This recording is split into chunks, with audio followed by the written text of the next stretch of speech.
our fantastic panelists are going to talk about how to transition to a product-driven culture effectively, something I'm sure a lot of us are really passionate about. We're going to welcome onto the stage our moderator first, Adrian Pica. He's a Chief Product Officer at GetSafe. And we're going to have a few speakers. So first we're going to have Leon Barrett. I've already given an introduction to Leon. We're happy to welcome him back. We're also going to welcome back Afonso Malafranco. All good. And then last but not least, we're going to have Chiedza Maguti, who I haven't introduced yet, but I want to give a little intro because she hasn't joined us yet. Chiedza is an experienced and assiduous product leader focusing on product management and product marketing in financial services, bringing people together, developing and delivering digital solutions, as well as leading incredibly talented teams. Bringing out the best in people is what keeps Chiedza motivated every day. She is an immensely proud Zimbabwean, based also in Berlin. Chiedza has built a career combining two things she loves: people and creativity.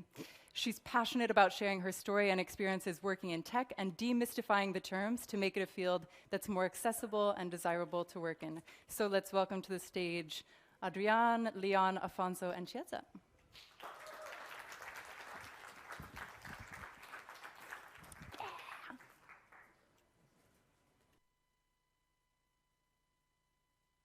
The microphone working. Okay, so again, hello everyone.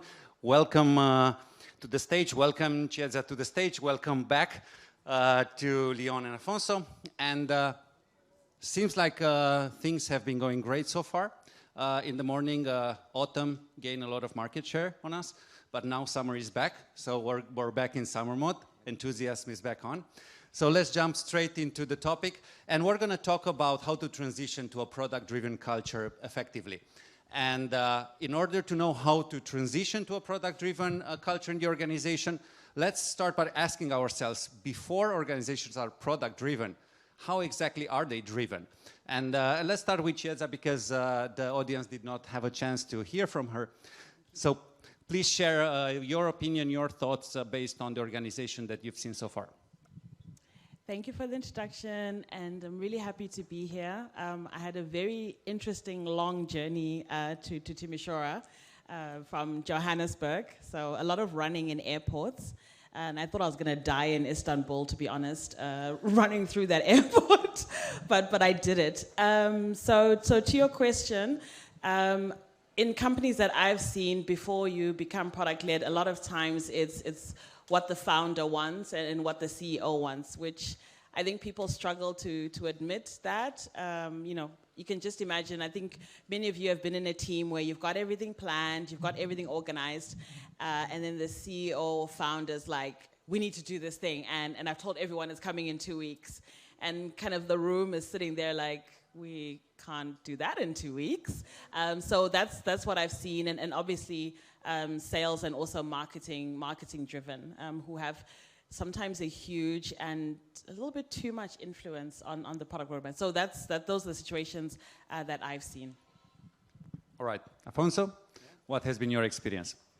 So I think it really depends on the founding team, actually. I was thinking that there are a couple of founders who are they're strong product people, and in that case, they can build actually a product culture from day one. Then whether they scale it effectively, that's a different story. But in the beginning, they can do that, I think. But I agree. In most cases, it tends to go towards sales and marketing. That's how they are scaling, and then it gets very sales-driven. But in very sort of focused engineering cultures, that can also be the case. So people focus a lot on product discovery, on product delivery, a lot on the frameworks, a lot on the architecture, and then it becomes very, very engineering focused. So I think those are three variations, I would say, that it's popular, I think. All right, Leon, anything to add? Any other types of non-product driven organizations? Echo what you've said here, really. So I guess if I think back to my previous role, I guess more in consulting, it was where they'd got stuck in this build trap, and they're building features, but they're trying to scale teams, and they throw more people at it, but it doesn't solve the problem. And we used to get brought in to help them to figure it out, but they didn't come to us saying, can you help us be more product focused? It was, can you help us deliver more? So they were coming at it from optimizing the delivery side of things. And like I mentioned before, if you try and optimize Scrum, whatever you put into it, if it's not the right thing, it doesn't matter how many people you've got, you won't create that value. And actually, once you sit down with people and explain, it's not about more people, it's not necessarily about more process, it's about being more accurate with what we're trying to do and deliver more value, then we could kind of start that conversation. And you also mentioned build traps, so we're going to slide in resources. That's Melissa Perry, right? Very interesting book, so you can check it out. All right, so we've seen some of the ways organization can be before we start this process, hopefully driven by product, towards making sure that organizations are product driven. And how does this process look like from your experience? Yeah,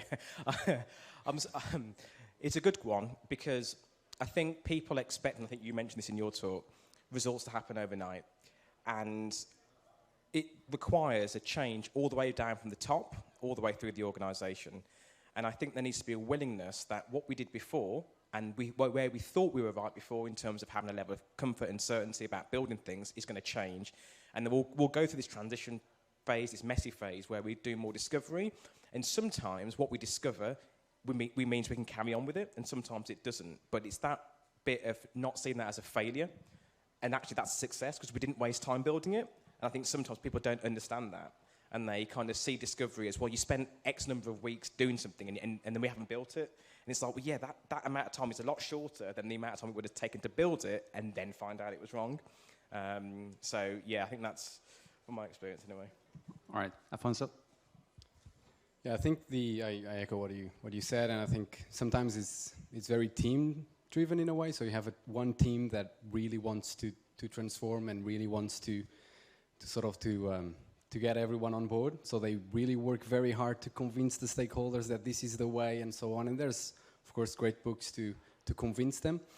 So that's one. I would say that's the painful path towards this process. I think the easiest is when the leadership gets on board. When you have the leaders who truly want to transform, then you get a transformation. And I don't think the teams can succeed alone in a way, which is sad enough, but that's the reality that I've seen at least. Ceza, how have you looked at this transition, and have you noticed any particular elements that are sparking the transition, that are causing that debate within the organization? Yes, I think the main thing is that when you decide to become product-led, it's because of a problem. So 2 of the problems that I've seen is performance marketing, so customer acquisition costs spiraling out of control. When you're looking at return on investment, it's just taking too long. So there's sort of that aspect of it. And then there's also the aspect of competition sprouting out overnight, right?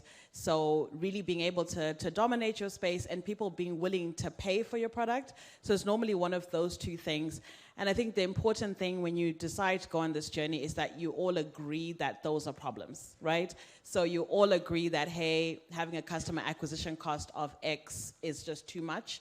And as a business, we need to rethink how we're growing. So I think a lot of times it's making sure that everyone's actually on the same page about what the actual problem is. And then I think that Afonso and Leon mentioned it, is actually it's an iterative thing, right? So it's not like you're gonna be like, okay, we're doing it now, and then from tomorrow we're all doing it, right? There's gonna be a lot of friction, there's gonna be a lot of drama. If I'm in your team, there's gonna be some tears, because I'm a crier. But I think that's all part of the process, and I think it's totally normal, especially that piece around, even if you don't do something, figuring out you shouldn't do something is actually a very, very healthy thing. So you don't have to kind of go down every single path that you explore.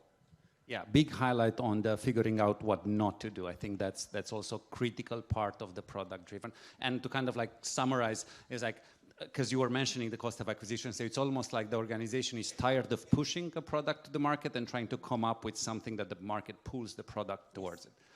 And if you look at this kind of like transition, is this like a process that you need to put in place, like frameworks, or is it more like a culture? Like how would you say it's best approached?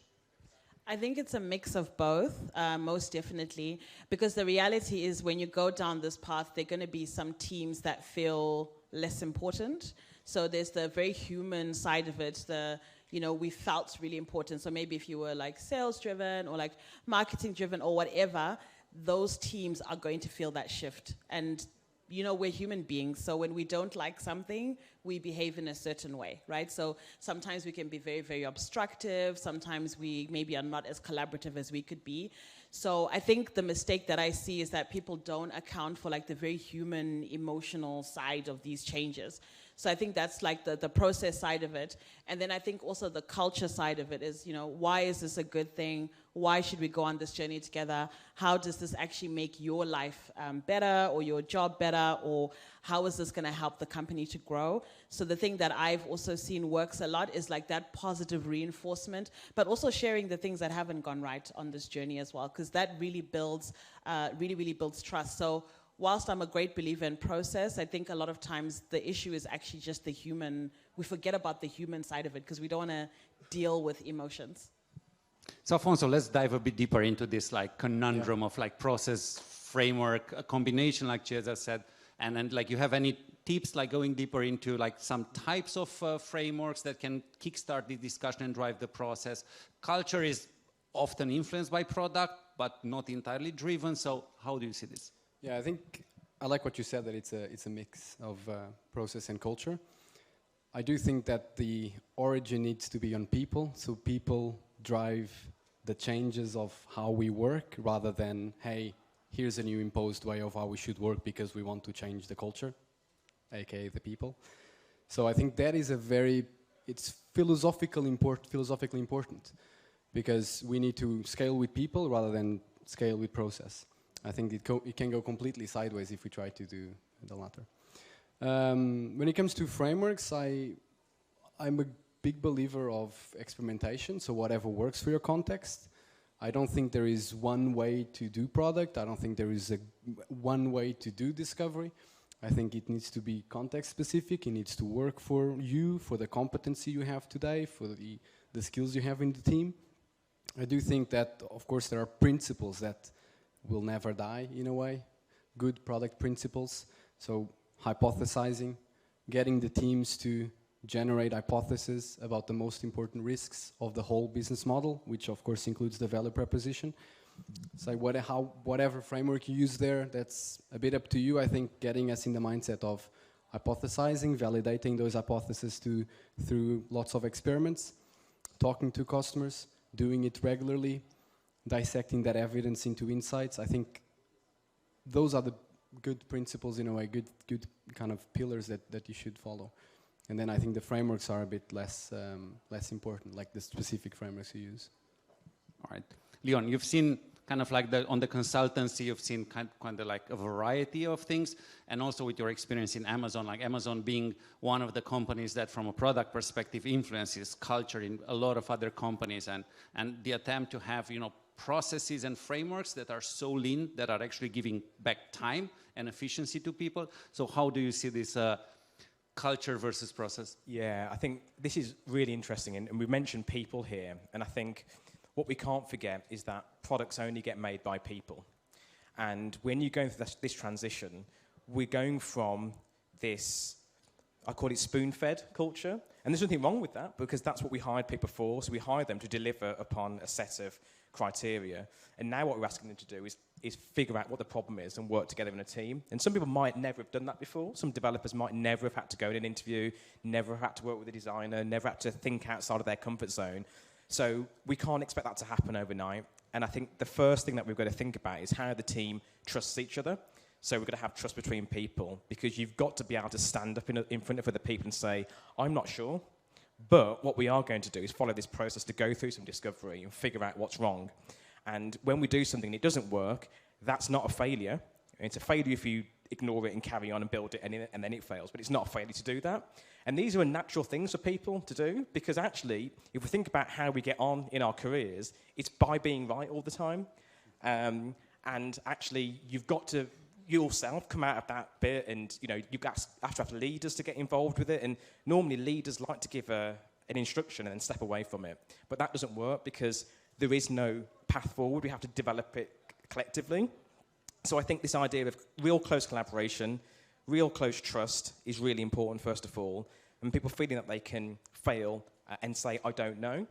I think one of the early kind of anecdotes that I've got from an organisation was their velocity dropped But it dropped not because they were doing less work, it's because the engineers were involved in discovery. And that discovery meant that the value of what we could do in subsequent sprints improved.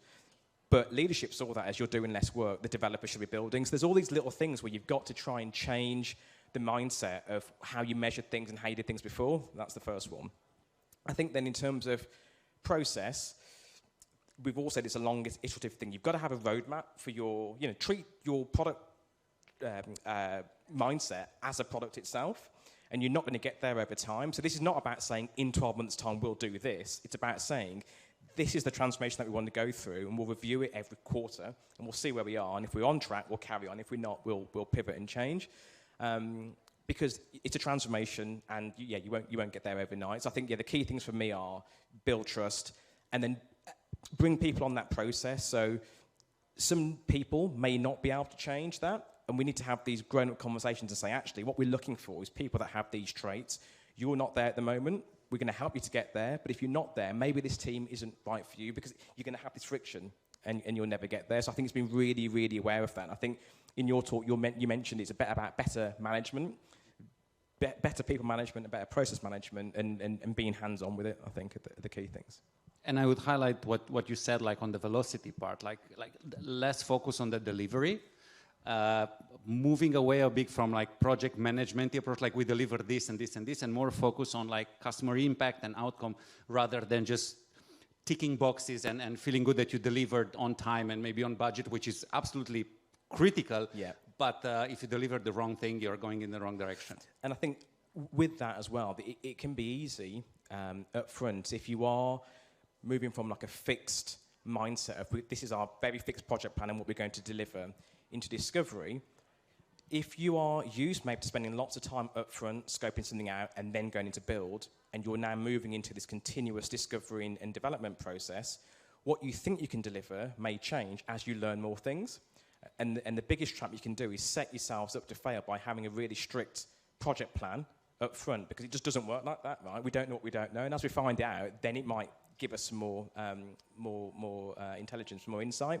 So again, don't try and stick to what you've done before, because it will definitely trip you up. And then what will happen is leadership will say, well, you promised us that this product thing is going to transform the business, and now you can't deliver. How can I trust what you're going to say in front? So I think it's don't try and get caught into promising too much, actually. I think that's the thing I'd say, because it would definitely catch you out. I can. So if I am to run like a keyword analysis on all your answers, I think the word that I heard most often was people.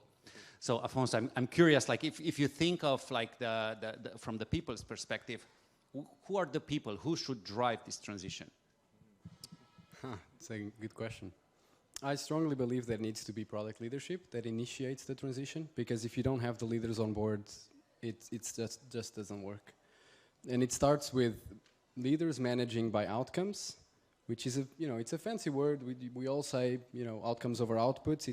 It's been a conversation in the industry for a while, but it is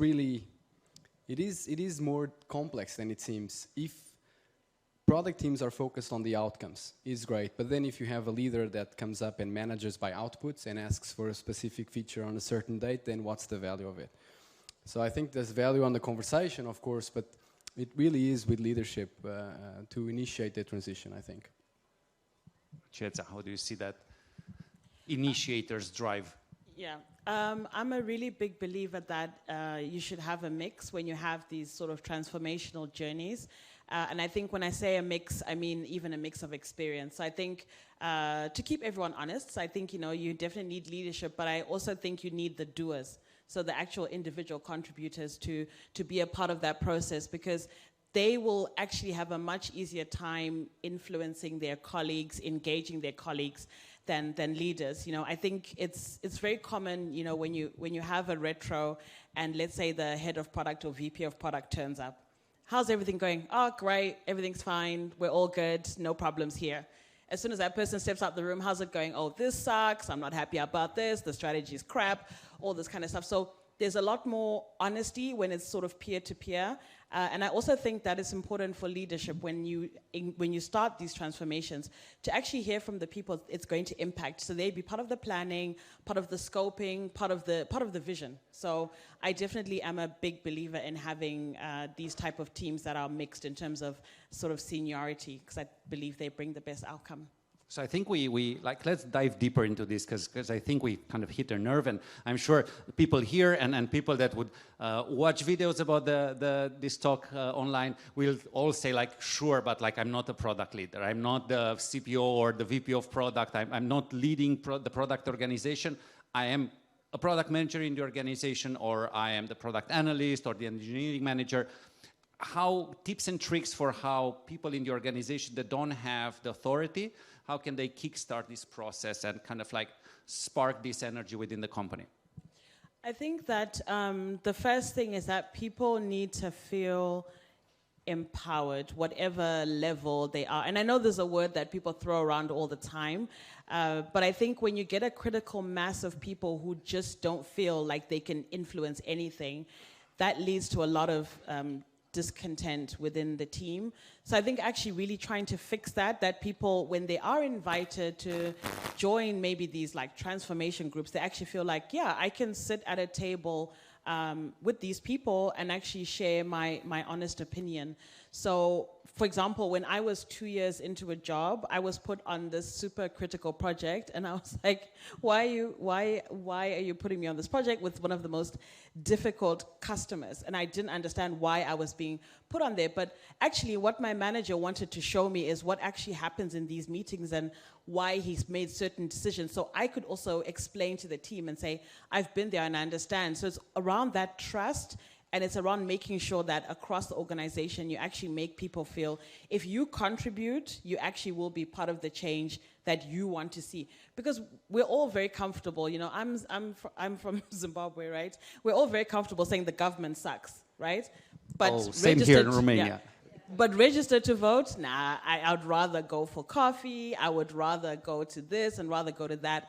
So I'm not actually contributing. I'm complaining, but I'm not actually contributing. So it's like, how do you get out of that neutral gear into that? Actually, you know what? I'm gonna try, at least try. You know, at least make an attempt. So that's why I'm a believer in sort of creating that culture where people feel like I can voice my opinion, obviously respectfully at all times, and it will be heard.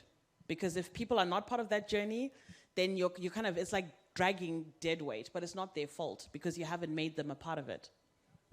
Afonso, tips and tricks on how to kickstart the process, regardless of the level that you are in the organization. Yeah, I just wanted to well, very nicely said, and I just wanted to add that for the product teams is also very difficult if we are communicating as a product team, if we are communicating outputs for every time we're measuring something, if we are providing leadership with outputs, then of course it's easier for leadership to fall back again to the outputs and provide feedback on the color of that and the feature and so on. So to kickstart the transformation from true product teams, if we start thinking about outcomes and help leadership thinking about the outcomes as well, then that also helps them to manage by outcomes. So if it doesn't come from them, then we need to kickstart that transformation as well. Of course, there's a lot of tools. I'm a big fan of OKRs, but most of the time, you know, we are doing output-based OKRs as well, which doesn't really help us. So we're doing it because we think it's a great tool for transformation, but then we start doing it and our objective is to launch the feature. So we're back again to outputs.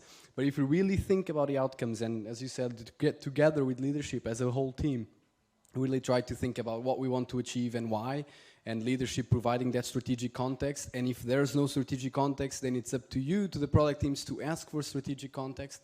And if the leaders are not coaching you, it's also up to you to raise that as a red flag in a way.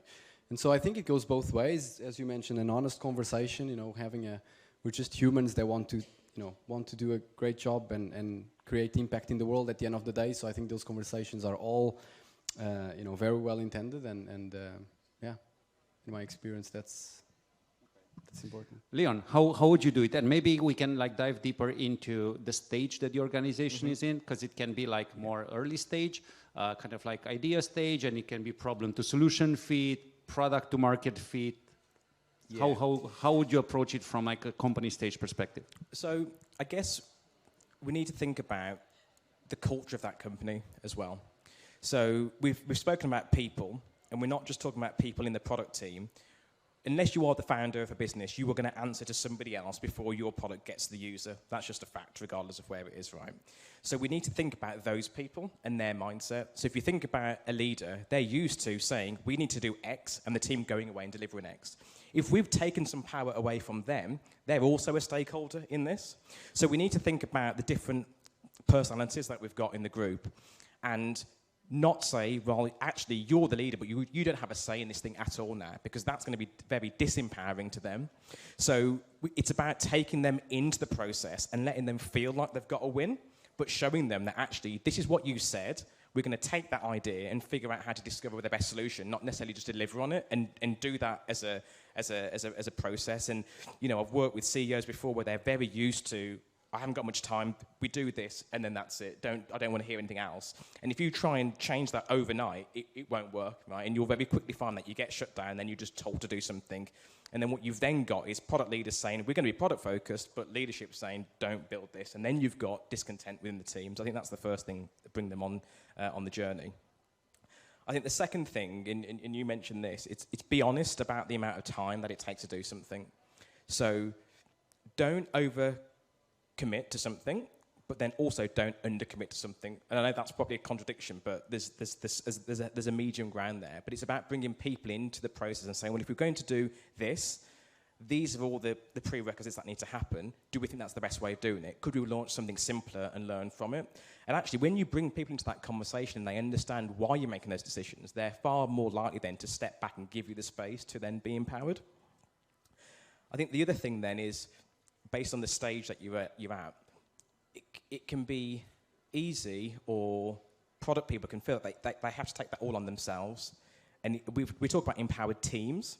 So this is a collective thing of everybody being involved in it, and it's not all down to the product manager to write all the user stories and make sure that things are ready for the developers.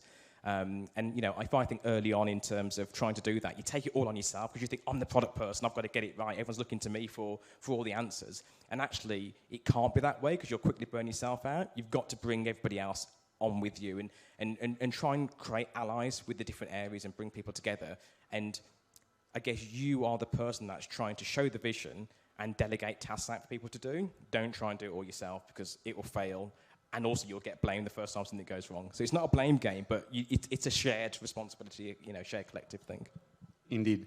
And Afonso, like Leon touched a bit upon on working, if you are the initiator, working with the leadership and aligning with the leadership, but there's also obviously the rest of the stakeholders in the organization. So tips and tricks on how to get the rest of the stakeholders who are probably not having like a product background, some of them might not be having very digital background. How would you approach bringing the stakeholders on board on this new journey? Very good question. I think it all starts by ensuring that people understand what product does. I don't think that's clear at all, especially for sales, actually.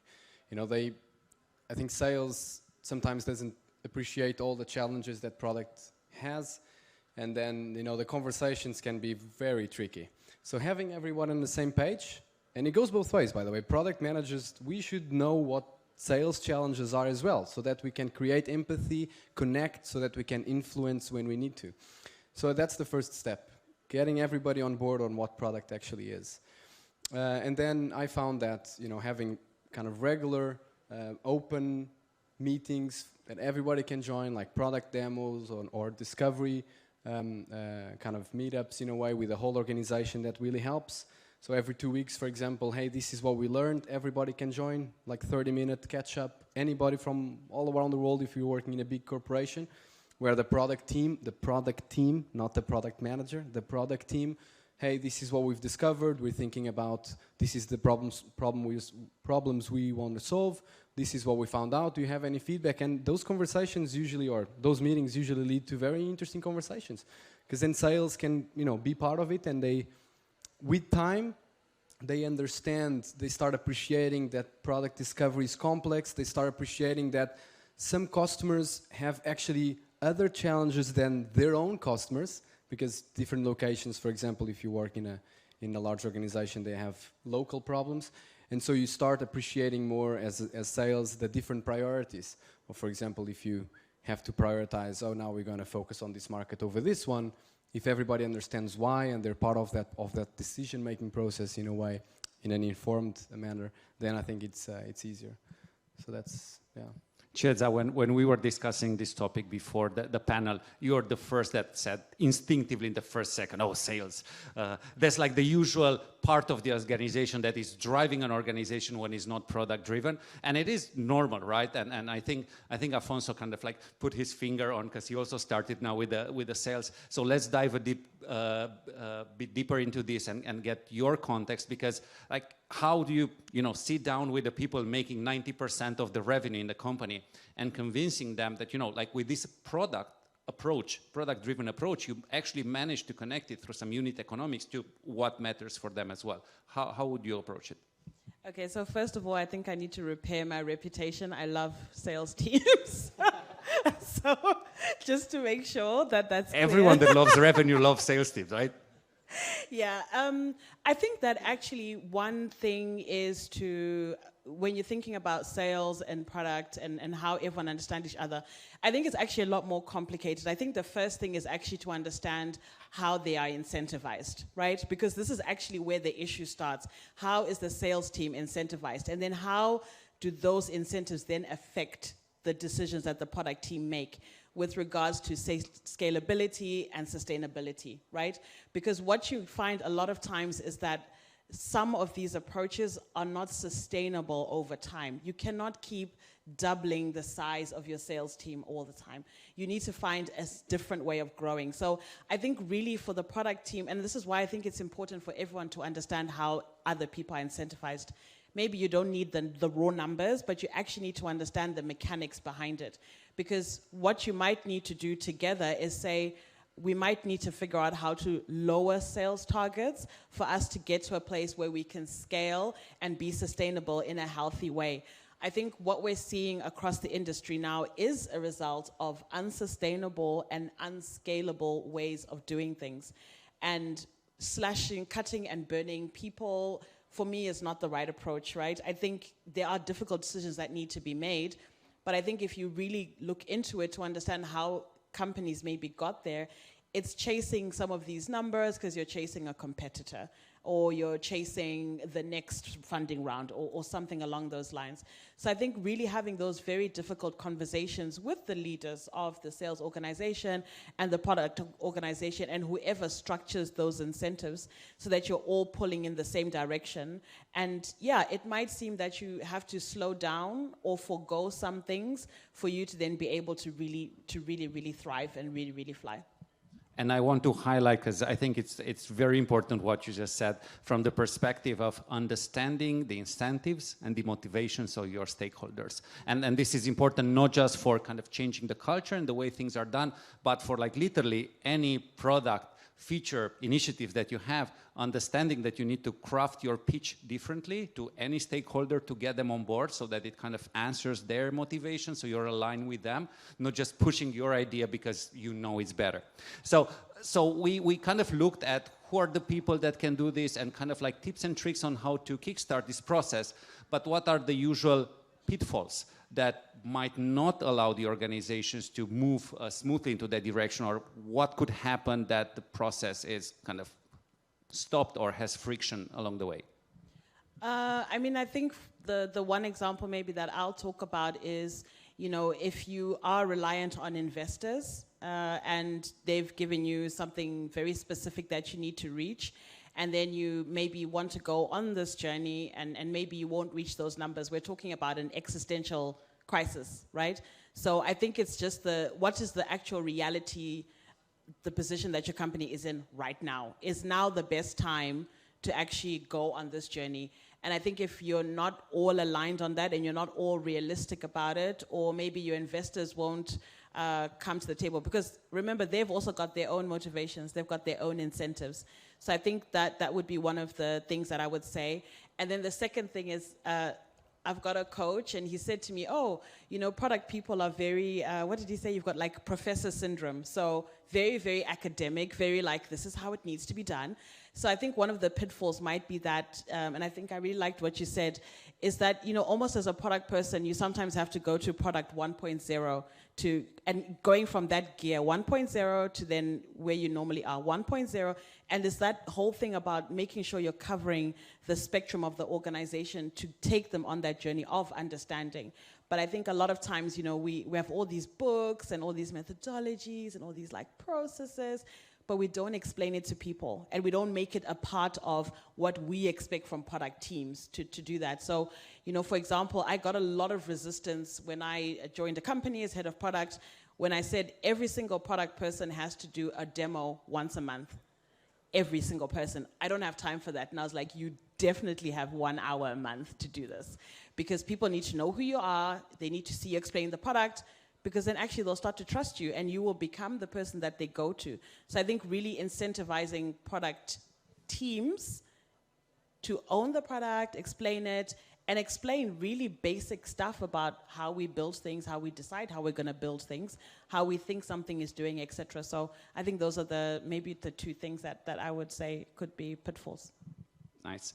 Afonso, I'm curious to hear your thoughts on this and then Leon's thoughts. But in the meantime, I want to give everyone in the audience some food for thought and some thinking time, because we're also going to have some questions from the audience. So do start thinking, because we've heard a lot of wisdom from our guests here. So do think of what other in-depth questions you might want to ask. Now, back to you, Afonso. Yeah, no, I just want to, very nicely said again, and I just want to add up that sometimes product people, we tend to think, okay, yeah, everybody talks about discovery with the customers, so we ignore sales. But that's also a pitfall on the product side. Sales, they know so much, so we should also, of course, include them. And they feel very valuable when they're included. And I think what we need to do is to actually try to create this ownership that we're all on the same page.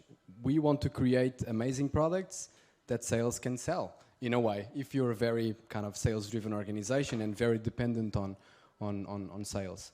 And so having that conversation puts everything in perspective. It's like, yeah, sales want to help us build better products in various ways, and we want to help them sell. And I think whatever you're building, as I said, I mentioned in my talk, needs to work for our business, and sales need to be able to sell it. Sometimes we get very excited with business model innovation, and we go around and, you know, we need this business model and so on, and then we sketch something up and we spend weeks try to, you know, come up with an amazing disruptive concept, just to realize when we talk with sales that it doesn't work for us. And actually we don't have the sales infrastructure, we don't have automatic billing services, whatever it is. It needs to work for the business. And so having that strong handshake is more important than I think we think it is sometimes. All right. Leon, risks and potential pitfalls along the way. Yeah, so if we imagine, and I guess my context, used to work with companies that had an existing product in market, and that product probably was legacy, so we didn't have the tooling around it to have continuous development. They might not have had the tools and the systems in place to be able to create this kind of product-driven culture. So one of the big problems was underestimating how long it might take to get us there. So it might be that actually the current product that we've got, we can't develop that quickly on it because there's lots of legacy code, things aren't factored in a certain way. So on the surface of it, we might say something might take this amount of time. Sales hear that and take that as gospel. But actually, when you get into it, there's lots of dependencies, there's bits in the code that have been hacked in because someone asked for a feature that was only going to be there for a little bit and then it's there for a long time. So actually, you slow yourself down.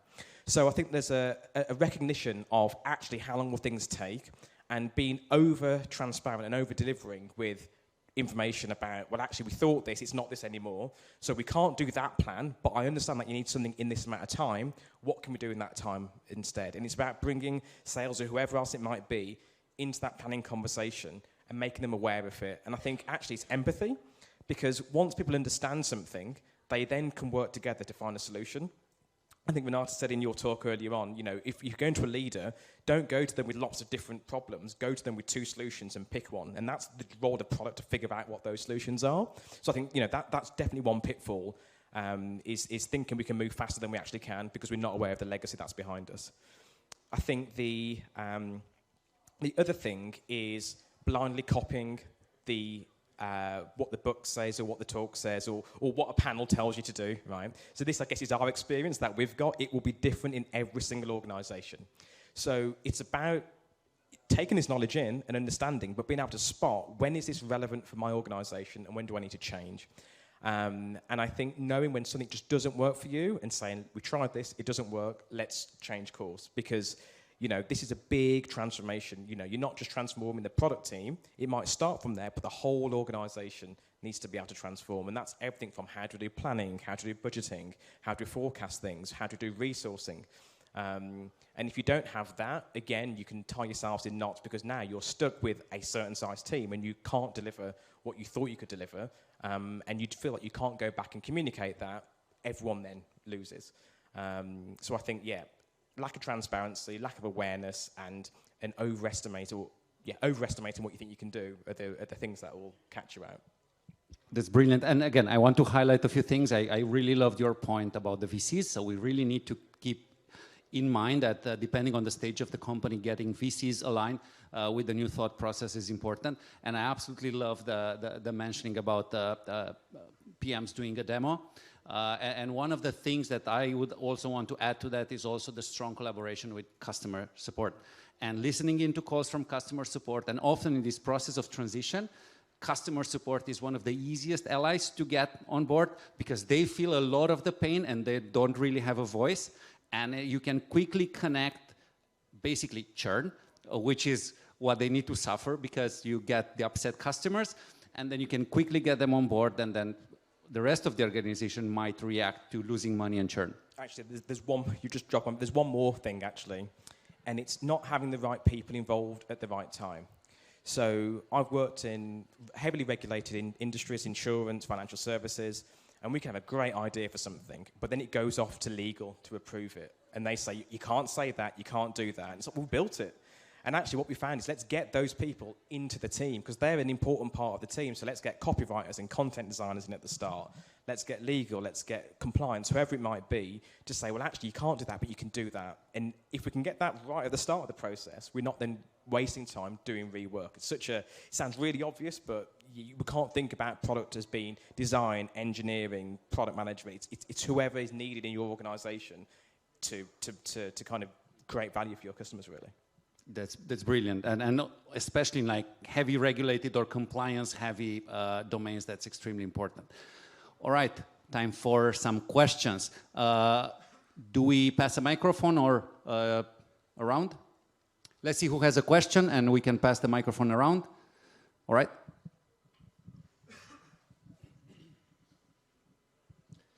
So I'm curious about how you see or how big should the product, and I'm not talking about product managers, but the product team that does discovery, right? That creates the solution, draws the solution. Because on one hand, you want them to move relatively fast while also understanding the customer problems and, coming up with the right solutions. On the other hand, you have these issues that you mentioned earlier, legal, copy, visual design, and whatnot, stakeholders, whatever. You can come up with a huge team. And how do you find the balance? Sure. I think it all starts with the hypothesis you want to test. If there's something that is valuable to know about legal, like is this legal, is this compliant, are there any risks data privacy-wise, then you need to involve legal. If that's the hypothesis you're trying to validate day one, then you need to involve legal day one. So I think it really depends on the hypothesis you're trying to validate. I love to just map all the hypotheses you have using the assumption mapping, so that's a great tool. Business model canvas, just highlight all the assumptions you have through the whole business model, all the risks, and then you will probably end up with risks related to sales, risks related to marketing, risks related to legal, risks related to supply chain if it's hardware, risks related to whatever. And then you need to go and cherry pick the people you need to talk to validate those hypotheses within the organization. So I think that's the, yeah. Anyone wants to add something? No, do you guys want to add? All right. So product managers can also create artificial scarcity. So artificial scarcity, one last questions, because we have about 1.5 minutes remaining. Who wants to ask the last questions for the panelists? Should I do it? We've got one from online. All right, great. That actually got an upvote. So the question from Danny is, if you want to build a product in a company that used to be services only, how do you tackle the mindset transition? All right, Leon, so you have the microphone. Wow. I guess I'll answer that. I guess the question would be, why that company and why do they want to do it? And there's probably been some kind of shift in their business model. So leadership have identified that we've done this for so long and it's working, but our market share's been eroded and we need to do something different. So I think the best advice I can give is bring in external help, because, and it's not a fault of anybody, but you've done what you've done and been successful at it, but you now need different thinking into that as well. So work with a partner that's done that, but don't outsource that completely to them, because you'll need to take that back into your organization. So it depends how different the idea is and how much you need to support that product. But really think about, this isn't just building the product, that's the easy part. It's about maintaining that product, growing it, sustaining it. And you know, the project isn't finished when you launch V1, it starts at that point. So it's about making sure you've got the right amount of resource, the right business plan, and the right funding for it to give it the success. But it's also about understanding it won't be a success overnight. So it will take time to iterate through something. There will definitely be failure. You won't get product market fit straight away. And it is not like the books say. What the books say is all the good bits. It's not all the bad bits behind the scenes. You need to be aware or be ready for the good and the bad, and there will be pain along the way. But you've got to persevere and give it the right amount of time to succeed, really. So we have 30 seconds remaining. Then one last question, and we can quickly go with a round of answers. In this process, obviously, new soft skills need to be developed within the organization. I'm curious, which soft skill do you see as being the most important to, you know, evangelize within the team to have a successful transition to a product-driven company? Storytelling. Being able to explain where you want to get to and how you need to get there. Alfonso. Collaboration, be extremely collaborative to get all perspectives from day one, and communication, and also be really good at evangelizing whatever you're doing. That's really important. Chiedza? In Chiedza style, I always call them human skills.